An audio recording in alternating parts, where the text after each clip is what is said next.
राम राम जी। मेरी नई वीडियो में आप सभी का तहे दिल से स्वागत है। सुबह से हो रही थी बारिश, इसीलिए सारे काम धंधे रुके हुए पड़े थे और ठंड बहुत ज्यादा हो रही थी। और इसी ठंड को बहाना बनाकर काफी बच्चे अपनी पढ़ाई लिखाई छोड़ चुके थे।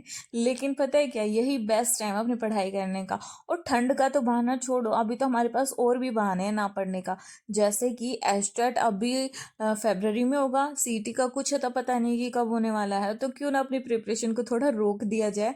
और वैसे भी एस्टेट का तो ऐसा है कि पूरा पढ़ तो रखा है, अगर लास्ट टाइम एक वीक भी रिवीजन कर लिया तो एस्टेट इजीली क्लियर हो जाएगा। और यही आपकी सबसे बड़ी गलती है।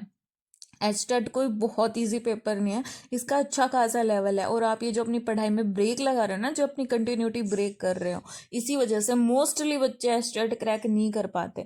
आपको चीज़ों को सीरियसली लेना होगा। और मेरे को नहीं लगता कि आपकी जिंदगी में आपकी पढ़ाई से इम्पोर्टेंट और कोई चीज़ है।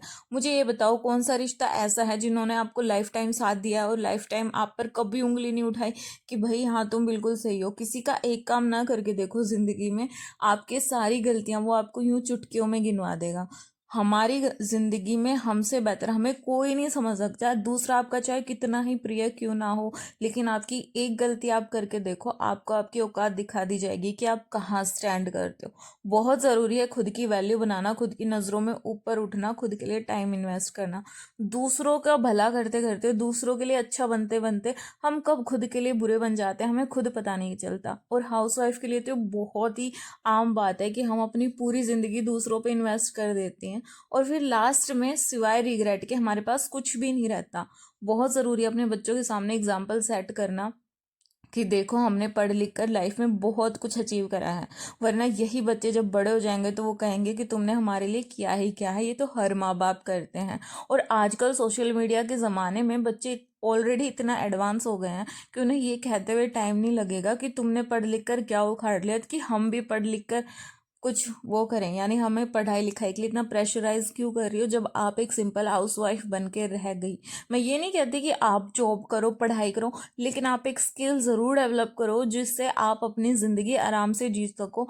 और जब आप अपने पीछे मुड़कर देखो अपनी ज़िंदगी की तरफ, तो आपको सिर्फ और सिर्फ सेटिस्फेक्शन मिले कि हाँ मैंने लाइफ में कुछ अचीव करा है।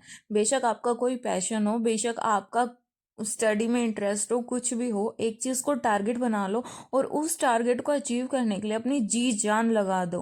अभी मोस्टली लेडीज़ ये सोचती हैं कि ज़िंदगी अभी तो सही चल रही है, क्या ही ज़रूरत है पढ़ाई लिखाई करने की, क्यों बेफालतू में मेहनत करनी है। अपना घर का काम किया, चुगली चाटा किया, खाना खाया, सो गया और सुबह उठ के वही लाइफ रिपीट कर दी।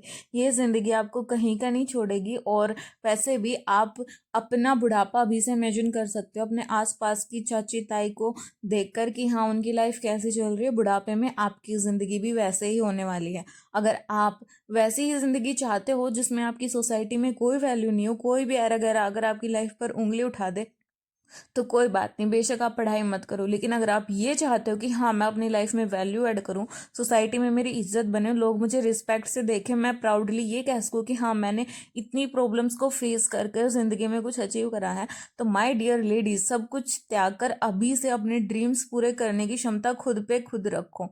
क्यों हम अपने ड्रीम्स पूरे करने के लिए दूसरों पर डिपेंडेंट रहती है। शादी से पहले हमारे सारे सपने हमारे पापा या भाई पूरे करेंगे, शादी होने के बाद हमारे सारे सपने हमारे पतिदेव करेंगे। अरे जिंदगी तुम्हारी है, तुम इस काबिल बनो ना कि अपने सपने खुद पूरे कर पाओ। समाज भी उसी की वैल्यू करता है जो आज अपने पैरों पर खड़ा है, जो एक सेल्फ मोटिवेटेड और सेल्फ डिपेंडेंट इंसान है। समाज में सिर्फ और सिर्फ उसी की वैल्यू है।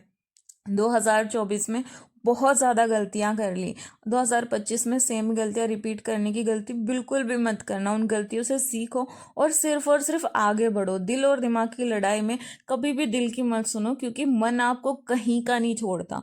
प्रैक्टिकल बनना सीखो, चीज़ों को प्रैक्टिकल देखना स्टार्ट करो, दिमाग से डिसीजन लेना स्टार्ट करो। इमोशनल बेवकूफ़ बनने से अच्छा है एक प्रैक्टिकल इंसान बनना, क्योंकि अब वो एज है जो आपको या तो बिल्कुल ही बेकार डायरेक्शन में ले जा सकती है, या फिर आपको एक हाईली अच्छी सोसाइटी में अच्छे तरीके से मैनेज करके रख सकती है। तो प्लीज़ अपने डिसीजंस अभी से लेना स्टार्ट कर दो कि कहाँ कितना टाइम मुझे इन्वेस्ट करना है। मात्र 3 दिन बचे हैं ये साल ख़त्म होने में, और 1 जनवरी से नया साल स्टार्ट हो जाएगा। अब डिपेंड आप पर करता है कि इस आने वाले साल को भी इसी साल की तरह गंवाना है, या फिर अपनी लाइफ में कुछ वैल्यू ऐड करके अपने लाइफ गोल्स अचीव करने हैं, अपनी ज़िंदगी में सेटिस्फैक्शन की फीलिंग लानी है। ये डिपेंड सिर्फ और सिर्फ आपका करता है। वरना 2026 आने तक भी सिर्फ रिग्रेट करते रहना कि काश पढ़ लिया जाता, काश ज़िंदगी में कुछ अचीव कर लिया जाता, काश एक बेटर लाइफ होती।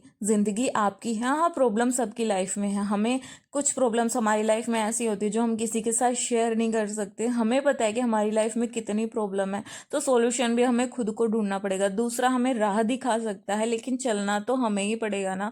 अब दूसरा हमारी जगह चल के रास्ता तो कवर कर नहीं सकता। तो प्लीज़ अपनी प्रॉब्लम्स को ढूंढो, और आप सिर्फ एक चैलेंज लेना 2025 में कि जो भी जितनी भी प्रॉब्लम्स मेरे सामने है, मैं उनका धीरे धीरे करके सॉल्यूशन ढूंढूंगा, और फिर देखना आप एक बेटर सेल्फ से मिलोगे। मेरी आप लोगों से यही रिक्वेस्ट है कि प्लीज़ अपना टाइम वेस्ट करना बंद करो, और अपनी पढ़ाई अच्छे तरीके से अभी से कंटिन्यू करना स्टार्ट कर दो, क्योंकि चाह है तो राह है। तो अगर वीडियो यहाँ तक देख लिया तो please don't forget to like share and subscribe the channel, और प्लीज़ अपनी पढ़ाई कंटिन्यू करते रहें। मिलती हूँ नेक्स्ट वीडियो में, तब तक के लिए जय बाबा की।